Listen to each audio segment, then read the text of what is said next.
just said about Agrada, I think it's a Ghana law litigation.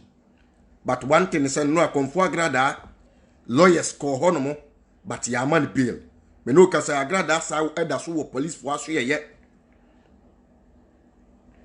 Me no kasa yi Konfo Agrada wo police for so ye. Nipa bi a prepare charges. Me tie alleged muntie, it is an alleged. It is alleged muntie. Lady B a report to Agrada sa Agrada agini gold. Oh na America. E be the Sika Girl cases. Sika Girl case. Sika Girl case. Sika Girl case. Sika Girl case. Sika Girl case. Lady B say Agrada agini gold. And no Agrada yi nsem bebre anu police for so ye. But we na emre kwa na se na time ko. Na lawyers try and commit me awure mam ya bail no but emra amakwan. Ye nyina ye bompa ye say ene ntumi amani bail ye be the next step. Either police if wamra na sa Ghana law ne be so set time so a e bia Monday yen san fa Konfo Agrada anko court. Na yen san enko prosecute no. Efa ensem bia na sa niema bia waye ho. You understand? Me person na no pem no kasa fa de efre ni Sika Girl ho. Munti asema make yiye pa. Ana no pem na me kasa wo ho. Onipa bia nko be sore se. Onipa bia o be sore se o ko national CID ana so ko police wo aso ye. Akoye case ye ti Agrada so ko so ko pe double money. Ana Agrada agi ni Sika bia sa nipa no hia se ye chi no. Ansa ne ya ti Agrada. Munti asema make ni yi. Ghana ha ewe ya mura musa niya waje bribe. Ani niya utia bribe.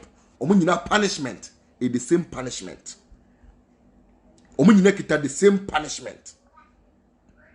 And now plan me bisa mo say let you know call report to say Agrada agi ni sika no. Waje ni gold no. That lady is a very stupid. Na me kan na no pay. Say why is what tinya kwa kofa busuya gold? Listen.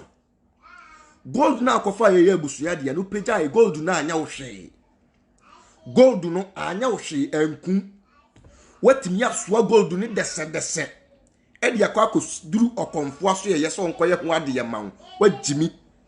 E make sense. Se gold no fa ye na nkebeku a ka wo peja ya na nkade be ye wo na ye wo. But ujimi nti unim nyan senti na wanim nie yenti o ma gold no so dese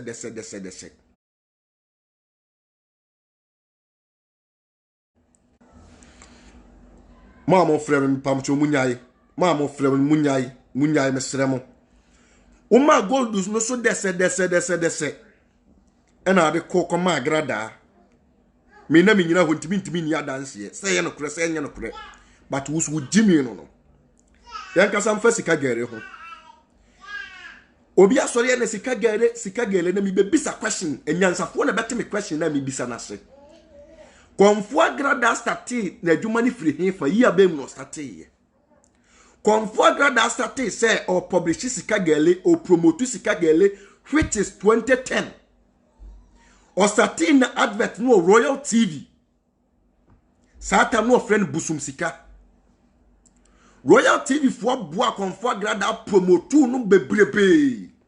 But last year 2019 omo na expose ni say oyaza. But no mu refu omo so ma boa no ama na za nkofo. Munti asema America no. Or started free the year 2010. Or statistica busum sika free the year 2010. About the year 1918 no started say o Sika Girl advert. And what Sika Girl advert sa be pim the year 2021. And now pen me bisa me question say enti from the year 2010 no sabe na court ni Ghana ha. Na bia na ni Ghana ha. Na national security ni Ghana ha. Na CID ni Ghana ha. Na police ni Ghana ha. When you go to Sotuom police station and so ko Sotuom baby Agrada na shrine wo na busum fie wo no police station wo ho police if one am konfo agrada afie animu na ekoba na ekoba ntoma ehunu hwe me ka se mo yatre muntie me yie me se konfo agrada ho man hwe yi na opia nkofo mu din be pie mu no ebi ya sofo ebi ye police if one mpanimfo ebi ye oman mu mpanimfo why some matimi atena sia ye nhwe ha fitimri something the year 2010 bepim the year 2021 ama me na tena se abo advert menka sa de ma me no waye no eye mimi defending no kre wo be ka tirem se ofa fonfrem se na hu ahi se ni na asie me sro koboa me make sure sa asam na ode ba no no kre ana sa nya no kre Ghana ha nyina yenim se ade ye freni sika duro ebi ni baabia ade ye freni sika gele anasa double money ebi ni baabia but Ghana for mpanimfo including police for mpanimfo bi nim no kre but ye make sure se be mama me no aye sabe na dwuma because every month na ye wonkofo bi wo Ghana ha na agrada atua dues e de ma wo mo ya te Ghana ha yenim sabe asofo a every month na konfo agrada ko so si de ma wo mo yenim asofo na konfo agrada ebake wo mo Ghana ha yenim asofo na konfo agrada etua sika de ma wo mo Ghana ha ene omu nyina we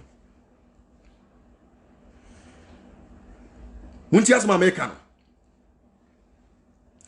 presenters wo bi wo Ghana ha yenim se ade ye friend double money mamenka asam nkyira mo ade ye friend double money se wonim nyansa na wonyimi na wonya kwasea unye kurasinia ukita 1000 Ghana cedi asabe betimi dia ye adwuma enya benefit wo ho watam dia koma oyonko ba se gine double ne mame wankasa wo ye thief wo ye kromfo wo hiase ye prostitute munti asama meka no ukita 2000 Ghana cedi eni brenti ni pani ya hoto wati TV wo se ye sandebra na men sandemaw Sandebra na men sandemaw sandebra na men sandemaw me de ofon be peke ko sisi awai sandebra na men sandemaw nipa na wose TV so wose sandebra na wan sandemaw no bisa ho se na busuafo dodo sen wa sandi sikade ama wo mo Ghana mum yensu enyansen aya na me di ho yawo nkurasefo ne ye mo eso mo mani abie no na me hu ayi ntimi kan trem so TV so hu ayi fa 2000 by 5000 wo 5000 ni bia sabe mpre bia sa Ghana man pani so de ko Dubai ko jibosia so de besiesie Ghana kwan but why se mun ntimi nyiska ma wo mo sa nyema we nyina ya asa but me kan sem gwe wa kokoduro mu mi suro ko bia sabe mpre bia sa Yes, cha agrada ati am no kasa wa police for aso ye no. Me say momo money na ho because me say di e be pie no. E di e be pie because me de me pa o. Me wo se me kan se mo metimi akan se mo because sabe. Me ne mo anena, me ne mo ana e kona eba. Ni e koso osuma se bie ni ho no ma minim. You understand? Ye koso bie ni ho no ma minim. Yatimi atena Ghana ha no maboa ma sabe ne mabone akoso awie akoba se nani patimi ewu ho abofra 10 years yatimi ewu ho afa nani pa adwen mra so si yenya sende brada men sende ma yenya isika gele ye mo twa ma sabe nkofo ho akodi mo awie mo me ma no kranya adwuma Ghana empanimfo bi di o mo yafunu ati ko empanimfo bi do mo yafunu no o mabusunya esene oman no na nkashwe namwan sabe opombone namwan adi wo Ghana ha namwan afford millions of people wo Ghana ha no namwan adi nkofo sika the whole Ghana ha but onam no kase woni nam ho yantu yanche no me no kase opa ko namwan fie sisi say okwadi usika ofra police fo a omunyina be so mo fie ho no mo ombe ba guide no because ni sika nya nipa ba akofo ne diye Ghana mom yenka no kure mom yenka no kure mom yenka no kure ne nipa mpa no kure Ghana nipa ti no kure Ghana nipa mpa no kure Ghana nipa ti no kure Ghana nipa mpa no kure Ghana nipa ti no kure Ghana nipa mpa no kure motena se mansam ni si wie motena se mansam ni ba wie na mahyem ho mahyeda yem ho hintadua tire te se de mo do oman no me say the time come on I'll make sure to write petition to IGP director of CID ya bebo bompanimfuo bi din wo Ghana ha be shock mpanimfuo no kra se ei senti abrantie sa na wote but na nya sa na mete hwe ma men ka sa mo nkira mo ene agrada amekasa wodamu amekasa yi onya sika aboso no mo anu wo kyede ma wo mo no ene omo na emia no hwe ma men ka sa mo nkira mo before say agrada ye ba abetche no enane 3 days so 4 days anajo no before no na asofo ne mpanimfo bi atena se ye ne hu meeting na agrada wonye smart agrada ehia so wohwe ne nkwala wo ne omunam ne ye because omo ye bad people nipa dasani ne fra agrada camp koton ne ma onipa kwabra ne say me madam kra ne licenses no awu a awoso ko renew but onwe ni wo ye last year the year 2020 June mu ho ne wuye na tese adwuma adi no timam ne ya prepare adwuma utimu sa adwuma pa politician ni bi sha akire ana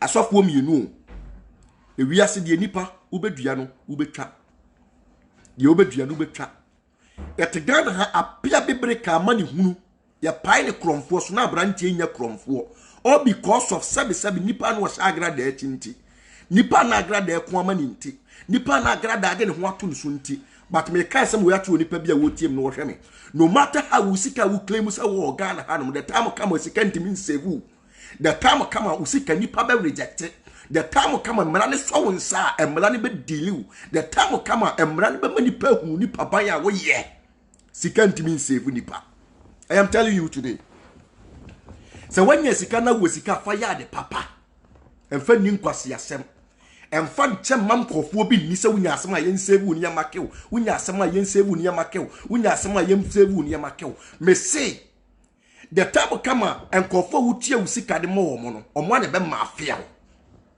omo na ye betwa ya ho amafia omo na ye betwa ya ho apanisho me say konfo agrada omo wonya sika wani wo mu die wo de ma wo mo wo chede ma wo mo no sa nkofo ya nene ya mafia no enuna ne lawyers ko hono kwatira ho sa ya se ya man bail ya mbeli agrada anra court we release no so on coffee but ya san ya gira mara so de mara fofra ye dey atena sa prepare charges upon charges against her say onyi charges na no charges no so say ya 1000 say wunyi ni nyina no nya de say police be jaawo e wo say wunya abotre asoma sisi waji ni gold aya no kra na asanya no kra wo ansa wi a the next step asoma sisi waji ni sika wabu no waye ni sei obe ansa se nipa ne sebe wo fa akwati kwan so wamfa akwati kwan wa reporto ti asoma me kan yi pa enu na me wo social media na me hwe bloggers wo bi ya start hwe me kas mo ya tra konfo agrada achidifo no se ni kunu tie mi a ho se woni bloggers woni bi a number on from no ngone wo mo because wo na be say agrada case Ghana bra wa hawo Ghana emra ye adwuma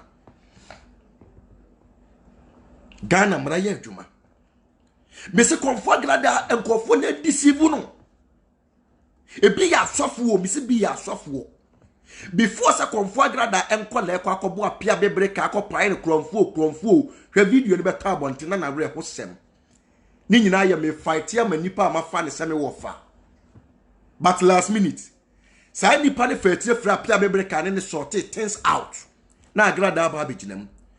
This is the reason why I am two bloggers for say enkokuma wobio omube yusumo so we yes soft so we yes comfort so we yes malam. Don't fight for them, let them fight their own fight, let them battle their own battle, don't battle for them. You understand? eno agrada ne lawyers koi ya man bill ya mbeli no ya mbeli agrada e say ye from 12 uko ya be update